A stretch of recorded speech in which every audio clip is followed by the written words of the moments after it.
seems to me that the vast majority of us, at least myself, have a crystal clear idea of what marriage is. It's this idea of a man and a woman, or depending on where you're at, a man and a man or a woman and a woman in a relationship for life. But even through all the controversy and the volcanic backlash over the last few years to the ongoing redefinition of marriage, one of the really weird things to me is that through all the op-eds and controversy and the ongoing war on both sides, little or nothing was said about what marriage is for. I mean, what's the point of it all? And in a nation where 1 in 3 first marriages ends in divorce, 1 in 2 of all marriages end in divorce, which is an insane stat. If you think about the odds, if you're engaged right now to be married, the odds of your marriage making it past a few short years are 50-50.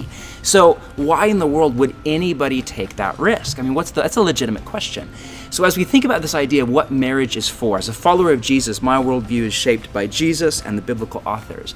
And when I read in Genesis 1 and 2, we read about kind of the proto-humans, Adam and Eve, and the first marriage of all time, and this iconic line, for this reason a man leaves his father and mother and is united to his wife, and the two become one flesh. It's the first marriage of all time. And it's really interesting, if you read the story behind that statement, for this reason, you see a laundry list of reasons for marriage. For example, you see friendship. We read that it's not good for the man to be alone, that we were created for relationship.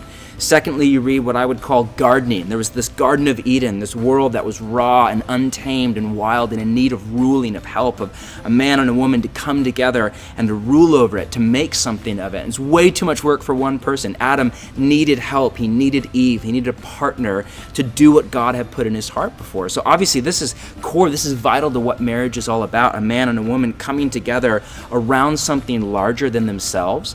If the point of your marriage is your marriage, it will self-destruct. If the point of your relationship is your relationship, it's only a matter of time until the wheels come off, because marriage was made by God to exist for something so much larger than itself. So you have friendship, you have gardening, you have sexuality. Obviously, we were created as sexual beings as part of how God made us, and marriage is the venue to express and enjoy our sexuality. You have family, you have that line, be fruitful and multiply. It's going to take more than one man and woman to rule over the earth. It's going to take all of the human race.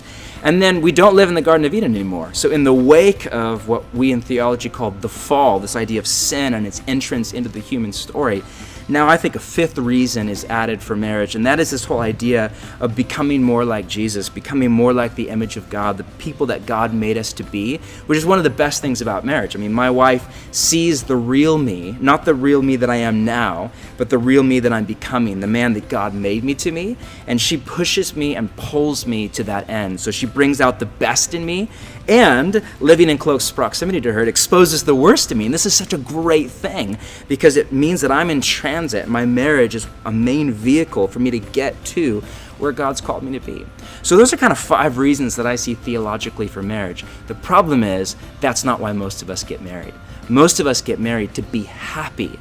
But happiness is the byproduct of a healthy marriage. It's not the reason for. So if we go into marriage chasing after happiness, all that does is prime us at best for disillusionment and at worst for a 50-50 divorce rate. But if we go in chasing after friendship and gardening and sexuality and family and to become more like Jesus, then that sets us up for a little bit of the Garden of Eden.